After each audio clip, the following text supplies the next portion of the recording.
से 100 गुना पॉजिटिविटी बढ़ जाती है। निगेटिविटी तो पूरे संसार में भरी हुई गायत्री मंत्र से बढ़ जाती है। ऐसे गायत्री मंत्र का हम और आप सब मिलकर सस्वर उच्चारण करें। ओम भूर्भुवः स्वः तत्सवितुर्वरेण्यं भर्गो देवस्य धीमहि धियो यो नः प्रचोदयात्। ओम अज्ञानतिमिरान्धस्य चक्षुरुन्मीलितं येन तस्मै श्री गुरवे नमः। परम पूज्य गुरुदेव परम वंदनीय माता जी की शुभ उपस्थिति में मंचासीन हमारे यहाँ के संरक्षक आदरणीय सुरेश शर्मा जी, उपजन समन्वयक आदरणीय उदय सिंह चौहान जी, हमारे मास्टर कृपाल सिंह जी, जिला समन्वयक मदन पाल जी और विभिन्न क्षेत्रों से पधारे हुए प्रज्ञा पुंज स्तर के सभी कार्यकर्ता, माताओं बहनों, आप सभी का स्वागत, हार्दिक अभिनंदन। बड़े सौभाग्य की बात है, हम युग संधि काल की बेला में बैठे। एक युग जा रहा है, दूसरा युग आ रहा है। आपको लग रहा है? नहीं, युग बदल रहा है ऐसा लग रहा है? परिवर्तन हो रहा है, सूक्ष्म दृष्टि से ही हो रहा है, लेकिन हो रहा है। युग परिवर्तन होने जा रहा है, शीघ्र ही होने जा रहा है। 100 वर्ष का युग संधि काल, जिसके लिए 3 शताब्दियाँ हम लोग मनाने जा रहे हैं। उसके साथ में और लोगों की भी RSS की शताब्दी होने वाली है, गीता प्रेस की भी शताब्दी है। तो इस तरीके से बहुत सारे अच्छे काम 1926 में शुरू हुए और 2026 में एक नई युग की शुरुआत होने जा रही है। अब जब परिवर्तन होता है तो उस समय में विशेष आवश्यकता होती है साधना की। पूज्य गुरुदेव ने जो पूरा युग निर्माण मिशन बनाया वो साधना की धुरी पर बनाया। तो ऐसे समय में हमें विशेष साधना से जुड़ने की आवश्यकता है। क्यों जुड़ने की आवश्यकता है? प्रकृति परिवर्तन हो, साधना के माध्यम से शक्ति आती है और परिवर्तनकारी समय में हमारा शरीर उन परिवर्तनों को स्वीकार कर पाएगा और शक्ति संपन्न होकर के उनका मुकाबला भी कर पाएगा। बिना शक्ति के आप मुकाबला नहीं कर सकते। अब ज्योति कलश रथ यात्रा आपके क्षेत्र में आ रही है। अगला जिला आपका ही है, बिजनौर से शुरू हुआ है, आपके यहाँ से शुरू होना। इस ज्योति कलश यात्रा का मुख्य उद्देश्य क्या है? मुख्य उद्देश्य इसका ये है कि जो वातावरण में विषाक्तता फैली हुई है, जो विचारों में विषाक्तता फैली हुई है, जो विश्व में अशांति फैल रही है, मानवता संकट के दौर से गुजर रही है, उस मानवता को संकट से बचाने के लिए ज्योति कलश रथ यात्रा आ रही है, जिसके अंदर 2400 तीर्थों का जल और रज है। परम पूज्य गुरुदेव परम वंदनीय माता जी की तप शक्ति है। श्रद्धेय डॉक्टर साहब और दीदी ने इसको पूजित करके दिया। इसके अंदर शक्ति है। निश्चित रूप से इसके दर्शन मात्र से ही लाभ होगा, लेकिन केवल दर्शन से लाभ नहीं होगा, उसका दर्शन अपनाने से भी लाभ होगा। दर्शन अपनाने से भी लाभ होगा। अगर कोई आयुर्वेदिक औषधि आपको मिल जाए और आपकी पूजा करने लगे, उसकी सुबह शाम दीपक जला दे रहे हैं, तो आयुर्वेदिक औषधि से लाभ हो जाएगा क्या? बताइए सर, बताइए, लाभ हो जाएगा? हम प्रवचन नहीं कर रहे हैं, बातचीत कर रहे हैं, इसलिए ध्यान दीजिए। तो लाभ उस तब होगा जब आयुर्वेदिक औषधि का सेवन करें। तो इसके माध्यम से संदेश दिया जा रहा है कि हम सभी भारतवर्ष के पूरे नागरिक, एक समय ऐसा था ऋषि विश्वामित्र ने इसको विश्वव्यापी बनाया था गायत्री मंत्र को। और उस समय क्या नियम था? उस समय घड़ी तो होती नहीं थी, सूर्य भगवान ही घड़ी थे। तो ये नियम था कि सुबह सूर्योदय के समय सभी लोग सूर्य भगवान की तरफ मुँह करके खड़े हो जाएंगे और 24 बार गायत्री मंत्र का उच्चारण करेंगे। 24 बार। इसी प्रकार से सूर्यास्त के समय तो एक राष्ट्रीय उपासना के रूप में गायत्री मंत्र था। और फिर हमारे देश में क्या हुआ कि सबने गायत्री मंत्र और यज्ञ को अपनाया। पहले गायत्री मंत्र का जप होता था, फिर यज्ञ होता था। अब ये दोनों चीज़ों का परिणाम ये था कि हम जगत गुरु भी थे, सोने की चिड़िया भी थे, चक्रवर्ती सम्राट भी थे। लेकिन बीच का एक अंधकार युग आया जिसमें हमें यज्ञ से दूर कर दिया गया, गायत्री से दूर कर दिया गया। बहुत सी साजिश ऐसी चली कि अमुक जाति को नहीं जपना चाहिए, स्त्रियों को नहीं जपना चाहिए, बहुत सारी साजिश चली। अब वो साजिश वो लोग तो कामयाब नहीं कर पाए। हमारे पूर्वजों ने सारे आक्रमण का भरपूर जवाब दिया। हमारी माताओं बहनों ने जौहर किया, लेकिन अस्मिता से समझौता नहीं किया। लेकिन कब समझौता हुआ? शायद आज़ादी के बाद, शायद आज़ादी के बाद 1811 में 2,11,000 गुरुकुल थे और सन 47 तक आते आते 47,000 रह गए और आज शायद 470 भी नहीं होंगे। तो कब खत्म हुए? हमारे इस काल में। और हम कब भौतिकवाद की आंधी में उड़ गए? आज़ादी के काल में। हमारे ऊपर पाश्चात्य संस्कृति का प्रभाव हमारे बच्चों के ऊपर कि पैसा कमाना ही सब कुछ है। पैसा कमाना कोई बुरी चीज़ नहीं है, लेकिन सब कुछ नहीं है। साधन है, वो साध्य नहीं, साध्य हो। उसी में हम दूसरी तरफ चले गए।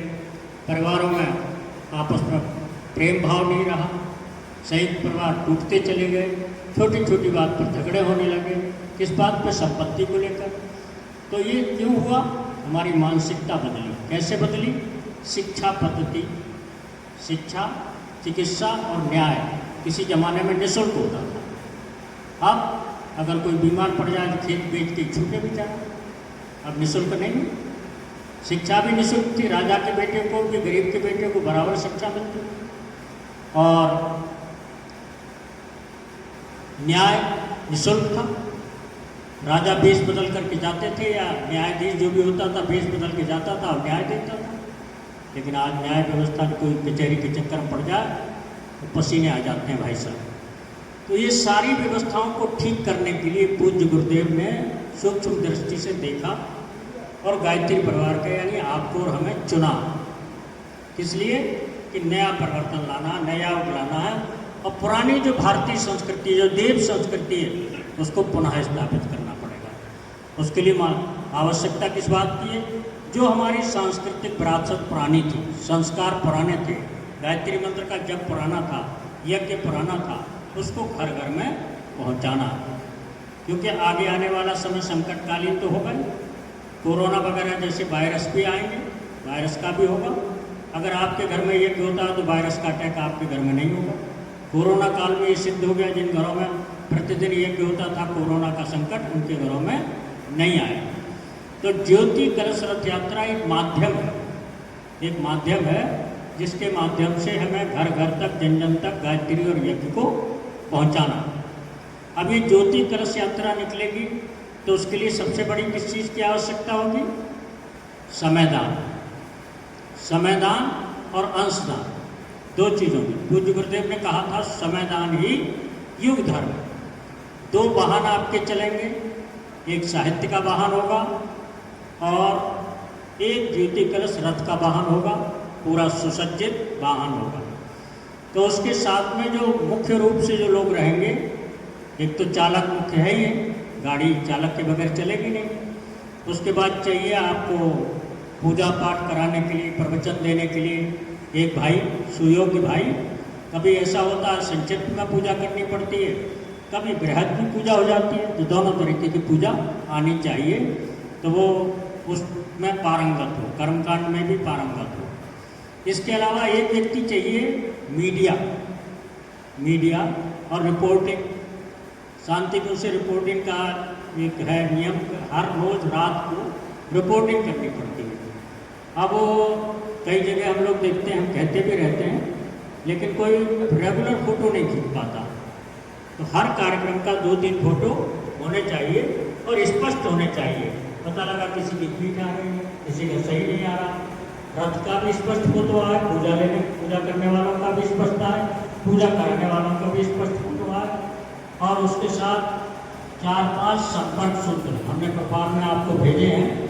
उस प्रपार में मैं एक परिवार के सदस्य, क्योंकि 5 काम जो इस समय होने हैं, तो 5 में से 4 काम तो ऋषि सत्ता में ले रखे हैं। हमारे जिन में तो सिर्फ एक काम किया, देव परिवार। देव परिवार में सम्मिलित करना, बनाना, और शुरुआत सबसे पहले अपने घर से ही करते हैं। हम तो गायत्री मंत्र जपते हैं और बच्चा नहीं जपता, उस बच्चे को भी प्रेरित करके गायत्री मंत्र जपाना। अपने परिवार के सदस्य के जो लोग भी नहीं जपते हैं उनको प्रेरित करके जपाना, अपने रिश्तेदारों को जपाना, अपने गांव के लोगों को जपाना। कोई व्यक्ति ऐसा वंचित न रहे। कई बार हम लोग सोच लेते हैं कि भाई बात तुम सुनता तो है नहीं, हमारे कहने से क्या फायदा। ये हमें नहीं सोचना। हमें हर व्यक्ति से कहना, यहाँ तक कि दूसरे धर्म के लोगों से भी कहना है, भैया सद्बुद्धि की शरण में आ जाओ, ईश्वर अल्लाह तेरो नाम सबको संबंध दे भगवान, इसी के संबंध में आ जाओ। या इंग्लिश मीडियम स्कूल पढ़ते हुए almighty eliminate our soul to the righteous path, किसी भी रूप में गायत्री मंत्र से जुड़ जाओ, हिंदी के रूपांतर से जुड़ जाओ, संस्कृत से जुड़ जाओ, किसी भी रूप से सद्बुद्धि के मार्ग पर आ जाओ, क्योंकि इस देश काल समय परिस्थिति की आवश्यकता है। कलश चलेगा, कलश में परम वंदनीय माता जी चाहती हैं कि माताएं बहनें भी कलश के साथ चलें। अभी बिजनौर में तो हम लोगों ने कोशिश की थी, 2 जगह तो ऐसा हो पाया कि माताएं बहनें साथ चली। अभी 2-3 दिन से माताएं बहनें साथ चल रही हैं, तो उसका अच्छा प्रभाव पड़ा। घर परिवारों में जब माताएं बहनें जाती हैं उसका अच्छा प्रभाव होता है। तो वंदनीय दीदी तो ये चाहती हैं कि 1-2 बहनें साथ में कलश के चलें, और ज़्यादा चले तो और अच्छा। तो आपको 3 तो ये हो गए, ड्राइवर हो गए, कर्मकांड और प्रवचनकर्ता, एक मीडिया के भाई, और एक बड़ा इम्पोर्टेंट काम है रसीद बुक का, अकाउंट। जो भी व्यक्ति अनुदान देंगे, सहयोग देंगे, क्योंकि शांति की रसीदें पूरा भरपूर अच्छे ढंग से कटनी चाहिए, उसका हिसाब भी ठीक से रखना। जो रसीदें कंप्लीट हो गई उनका पैसा अकाउंट में जमा होता रहे। अब शांतिकुंज ने ये व्यवस्था रखी है कि आप ज़्यादातर खर्चे आपको अपने स्थानीय ट्रस्ट या स्थानीय लोगों के हिसाब से करने होंगे। शांतिकुंज की रसीद से आप अगर विशेष परिस्थिति हो तो जो रथ का डीजल है उसका खर्चा आप उसमें डाल सकते हैं। तो अब एक बात गुरुदेव ने बहुत पहले कही थी, हम सबसे कही थी, कि समयदान 100% सबको करना। जितने लोग भी यहाँ पर बैठे हैं, किसी के पास विकल्प नहीं। साल में कितना? 1 महीने का, 1 महीने का। और जिले से बाहर करना, जिले से बाहर, और विशेष परिस्थिति हो तो जिले के अंदर करना। साल में 1 महीने का समयदान करना। अब किसी की परिस्थिति ऐसी है, किसी शरीर की स्थिति ऐसी है जो समयदान करने की स्थिति में नहीं, ऐसा हो सकता। तब क्या करना? तब ये करना है कि एक व्यक्ति की आपको व्यवस्था करनी है। अब एक व्यक्ति का मानदेय शांतिकुंज में कितना होता है? एक व्यक्ति का मानदेय 5,000 रुपये 1 महीने का। तो आपकी जगह किसी व्यक्ति की अगर व्यवस्था की जाएगी तो वो व्यवस्था आपको करनी है। आप मान लीजिए 100 लोग बैठे हैं और 5,000 रुपये देंगे तो 5 लाख रुपये हो गए। 5 लाख रुपये में कौन सा काम रुकेगा आपका? आपका साहित्य का वाहन भी चल जाएगा, रथ भी चल जाएगा, सारी व्यवस्थाएं आपकी बन जाएंगी। कोई कार्यकर्ता बाहर से लेने होंगे तो वो भी हो जाएगी व्यवस्था। हालांकि आपके यहाँ कार्यकर्ता की दिक्कत नहीं है, आपके यहाँ कार्यकर्ता बहुत है। तो एक जिम्मेदार कार्यकर्ता अकाउंट का काम एक ही व्यक्ति संभाले, बार बार बदलना नहीं। बदलने से क्या होता है कि जो सीक्वेंस में चल रहा है उसमें दिक्कत हो जाती है। मीडिया का काम एक ही व्यक्ति संभाले, 25-30 दिन की बात है, और किसी वजह से उसको जाना पड़े तो विकल्प के रूप में किसी को छोड़ करके जाए और उसकी एडिटिंग करके ये फोटो भेजते हैं, रिपोर्टिंग के लिए ये फोटो जाते हैं। अभी पिछले दिनों ये समस्या है कि इस जिम्मेदारी से फोटो नहीं है, और वीडियो तो बहुत सारे बन गए। अब वीडियो वहाँ भेजे नहीं जाते, वहाँ फोटो भेजे जाते हैं। जो फोटो रिकॉर्ड ईमेल वगैरह किया जाता तो फोटो पर किया जाता। तो फोटो भी कम से कम एक कार्यक्रम के 1-2 कम से कम 2-4 और ले सकते हैं, और स्पष्ट फोटो। तो इस तरीके से फोटो लेना। और पीछे रथ के साथ में 2 लोग कम से कम बैठने वाले चाहिए, जो फूल देंगे और कलश का पूजन कराएंगे। अखंड दीपक जल ही रहा, उसका दर्शन करेंगे और प्रसाद देंगे। और कोई धन चढ़ाता है तो दान पात्र होगा, उसमें धन भी चढ़ा सकता। जो दान पात्र होगा वो शाम को एक बार खोला जाएगा, 3 लोगों की उपस्थिति में उसके तीनों के साइन होंगे, फिर उसकी रसीद करेंगे। तो बाकायदा सब कुछ हिसाब किताब प्रमाणित करके रखा जाएगा। तो अब इसमें क्या है कि हम नए लोगों को जिनको जोड़ेंगे उनके साथ उनके लिए हमें क्या प्रेरणा देनी है? उनको प्रेरणा देनी है कि वो जैसे हमारा स्थानीय शिक्षक सरसावा, तो नए व्यक्ति एक तो सरसावा एक पक्की यात्रा ये है तो हमारे शक्तिपीठ केंद्र से जुड़ जाए या कोई और क्षेत्र का शक्तिपीठ है तो उससे जुड़ जाए जो नजदीक उनके पड़ता है। दूसरी पक्की यात्रा क्या है कि वो शांति कुंज जाए। अब शांति कुंज जाए तो प्रमाण क्या है भाई? शांति कुंज जाए तो क्या प्रमाण है? या तो दीक्षा ली हो या साहित्य खरीदा हो या कुछ ना कुछ अपना ऐसा प्रमाण लेकर के आए कि हम शांति कुंज गए थे, दिखा सकें साहब हमारे पास परिवेश सेवी का वो है या दैनिक साधना प्रार्थना की है, कुछ ना कुछ उनके पास ऐसा प्रमाण होना चाहिए। उन लोगों को हमें शांति कुंज से जोड़ना, क्योंकि कई बार ऐसा होता है कि बहुत सारी चीज़ें हम लोग नहीं समझा पाते, लेकिन शांति कुंज में जाने से वातावरण समझा देता। गुरु जी की तप ऊर्जा वहाँ पर है, वो तप ऊर्जा स्वाभाविक रूप से व्यक्ति का परिवर्तन करती है। अपने जो साहित्य का वाहन चलेगा, अभी एक आपकी प्रसन्नता की बात है, हमारे सैनी जी से बात भी हुई थी। एक बरेली की टीम है जिसने ये आश्वासन दिया है कि हम लगभग 7,000 रुपये का साहित्य हर जिले के लिए देंगे। हमारा एक जिला तो लगभग पूरा हो गया, बिजनौर उसके लिए तो आवश्यकता है नहीं, 15 जिले हमारे शेष रह गए हैं। तो पहले चरण में वो 5 जिलों के लिए बंडल बनवा है। आज ये कल में वो बंडल तैयार हो जाएंगे। तो वो इनिशियल उसमें चीज़ें हैं, जैसे देव स्थापना के चित्र हैं, अपना एक निर्माण संकल्प है और क्या नाम है, छोटी छोटी पुस्तकें हैं, हारिए हिम्मत है, गायत्री की दैनिक साधना प्रार्थना है और गायत्री चालीसा है। इसके साथ अपने क्षेत्र में जितनी भी अखंड ज्योति निर्माण योजना पुरानी जितनी भी है वो सब रख लीजिए और वो रथ में ही रखिए। जब प्रसाद देते हैं तो पुरानी अखंड ज्योति उसके साथ में निःशुल्क देते रहिए। अखंड ज्योति बहुत प्रभावशाली होती है। अखंड ज्योति पुस्तक जो हम लोग बांटते हैं, आजकल एक चलन चल रहा है कि अखंड ज्योति कोई पढ़ता ही नहीं, सब डिजिटल सब हो रहा, व्हाट्सएप से सब आने लगा, इसलिए कोई अखंड ज्योति ले ही नहीं रहा। अब लोगों की धारणा गलत हो गई है।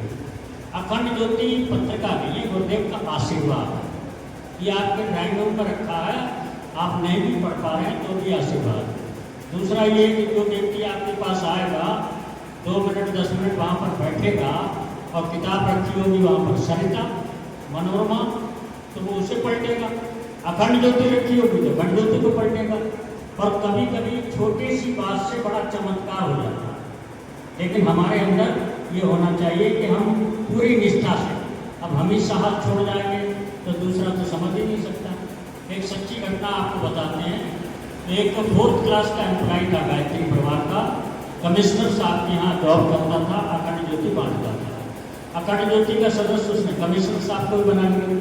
कमिश्नर साहब कभी पढ़ते नहीं थे, ले लेते थे, रख लेते थे, फिर चंदा भी दे देते थे। एक दिन भयंकर तूफान और आंधी आया और उस तूफान में वो कमिश्नर साहब कहीं जाने के लिए तैयार बैठे थे गाड़ी से और ड्राइवर भी बैठा था, लेकिन अब उस अंदर में तूफान में जहाँ पेट गिर रहे थे वहाँ निकलने की हिम्मत नहीं कर पा रहे थे। उसी समय वो 4th क्लास का व्यक्ति रेन कोट ओढ़े हुए उसी आंधी और तूफान में अखंड ज्योति लाके को देखे। उनका माथा ठंडा कि भाई ये क्या चीज़ है, हम तो इतने साधन होने होते हुए हम नहीं जा पा रहे हैं और ये साइकिल से घर में आ गए, किस शक्ति के सहारे आ गए। अखंड ज्योति का पन्ना पलटा, पहले ही पन्ना पलटा और उनका दिमाग घूम गया।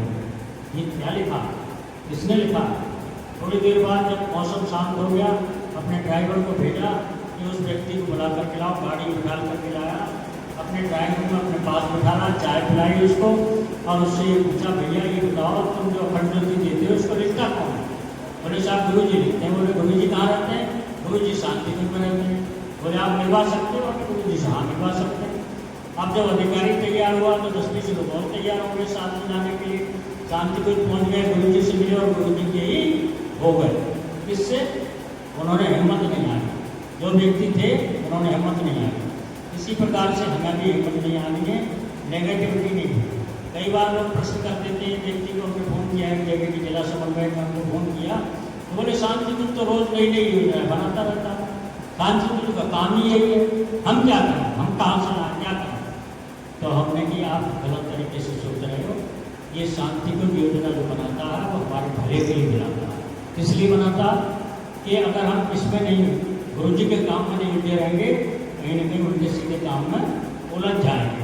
उस उलझन से बचाने के लिए हमें संरक्षण में उसमें रखते हैं। जैसे किसी कह दिया कि तांत्रिक ने कि तुम्हारी सवेरा नहीं होगा, तुम्हारा सवेरा नहीं होगा, सूर्योदय नहीं देखो, मर जाओ। अब वो गुरु जी के पास गया, गुरु जी ने कहा क्या, उन्होंने कहा क्या करा, बोले रात भर मेरे पैर दबा दो, कोई भी परिस्थिति आए पैर से मत हटके जाना। रात भर दबाता रहा, बहुत सारी दवाई, हटा नहीं तो उसकी उल्टा लगी, मृत्यु लगी। कहने का तात्पर्य वो हमें गुरु जी संरक्षण देने के लिए और हमें लगाए रखने के लिए योजनाएं बनाते हैं। तो ज्योति कलश रथ यात्रा भी आपके जिले में, आपके देश में, आपके नगर में, आपके घर परिवार में सुख और शांति लाने के लिए आ रही है। और सबको गायत्री मंत्र और यज्ञ से जोड़ने के लिए हम कितने लोगों को जोड़ सकते हैं, प्रश्न यही। दैनिक साधना आपकी बढ़ाएं। आज के समय में साधना की बहुत जरूरत है। और जो पहले ही सूत्र है अपना इसका क्या नाम है, युग निर्माण संकल्प का, हम ईश्वर को न्यायकारी, सर्वव्यापी न्यायकारी मानकर उसके अनुशासन को पालेंगे। और हम घबरा जाते हैं, ईश्वर का न्याय क्या है, हम खुद न्याय करने लग जाते हैं।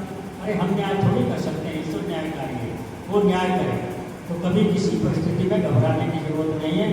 ईश्वर न्यायकारी है, वो हर एक के साथ, हर एक को कर्म के अनुसार फल देता, कोई उससे बच नहीं सकता, कोई नहीं बच सकता। हम किसी को उदाहरण देना चाहें, हमारे देने से क्या होता है, ईश्वर देना चाहेगा देगा, उसके हिसाब से देगा। हमारा काम है कि हम ईश्वर के न्याय पर विश्वास रखें। और ये समय विशेष है, परिवर्तनकारी समय है। निश्चित रूप से दुनिया बदलेगी, निश्चित रूप से सत्य आएगा। पूज्य गुरुदेव ने कहा, झूठ नहीं कहा। आज तक के जितने भविष्यवक्ताओं भविष्यवाणी की, सब विश्व हो जाएगा, दुनिया नष्ट हो जाएगी। लेकिन गुरु जी ने कहा कि हम डंके की चोट पर कह रहे हैं कि दुनिया को नष्ट नहीं होने देंगे, विश्व नहीं होने देंगे। कितनी बार आप 97 से लेकर अब तक देख लीजिए, कितनी बार विश्व युद्ध का बादल मंडराए हैं और विश्व युद्ध नहीं हुआ। अभी भी बादल मंडरा रहे, अभी भी लगता है कि 2 दिन बाद विश्व युद्ध हो जाएगा। लेकिन गुरुदेव ने कहा है तब जो वाक्य है वो ब्रह्म वाक्य है, विश्व युद्ध होगा नहीं, दुनिया नष्ट नहीं होगी। अब दुनिया नष्ट ना हो इसके लिए कुछ हमारी जिम्मेदारी है, कुछ हमारी जिम्मेदारी। 99% काम तो ऋषि सत्ताओं ने कर दिया, केवल 1% काम हमारे लिए क्या है। एक सूत्र है, अपना सुधार संसार की सबसे बड़ी सेवा। हम दुनिया को नहीं सुधार सकते, अपना सुधार करने का भी प्रयास कर सकते हैं। अपने परिवार को, परिवार निर्माण, व्यक्ति निर्माण, परिवार निर्माण, समाज निर्माण और यज्ञ और गायत्री आधार, इसी के आधार पर हम युग निर्माण हमारा होगा। हर घर में कम से कम परिवेश यज्ञ और गायत्री यज्ञ इतना तो पहुँच ही जाए। तो दैनिक साधना हम लोगों को बनानी है और आपके यहाँ यात्रा आनी है। तो 11 जुलाई से आनी है और 9 अगस्त तक, 11 जुलाई से 9 अगस्त तो जो परिजन हमारे पुराने परिजन हैं उनको ढूंढना। अगर कोई पुराने परिजन हमारे से, जैसे कभी कभी कुछ लोग ऐसे होते हैं जो कार्यक्रम में तो आ जाते हैं लेकिन वैसे सक्रिय नहीं होते। कुछ लोग ऐसे बहुत पुराने, बहुत काम किया उन्होंने लेकिन अब शिथिल हो गए, कभी कभी ऐसा होता। अब भी हम लोगों को जैसे कभी कभी लगता है जब थोड़ा आराम कर लें, गुरु जी का काम बहुत कर लिया, अब थोड़ा आराम कर लें।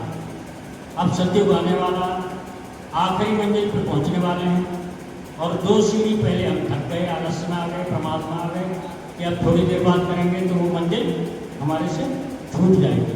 कभी कभी मंजिल बहुत पास नहीं होती है और एक खतरा भी होता है। खतरा भी कभी कभी आलस्य, प्रमाद ऐसे समय में आ जाए। आप नदी को पार कर रहे हैं और नदी पार कर रहे हो और एक जगह सोचें थोड़ी देर आराम कर लेंगे और भाई नीचे कुंड हो, भाई नीचे कुंड हो तो क्या होगा, क्या होगा सब डूबेंगे नहीं तो डूबने खतरा तो पैदा हो ही जाए। हम बिल्कुल सच्ची घटना बताते हैं अपने जीवन की। 15 साल की आयु थी हमारी और एक स्विमिंग पूल में तैरना सीखा था हमारे गाँव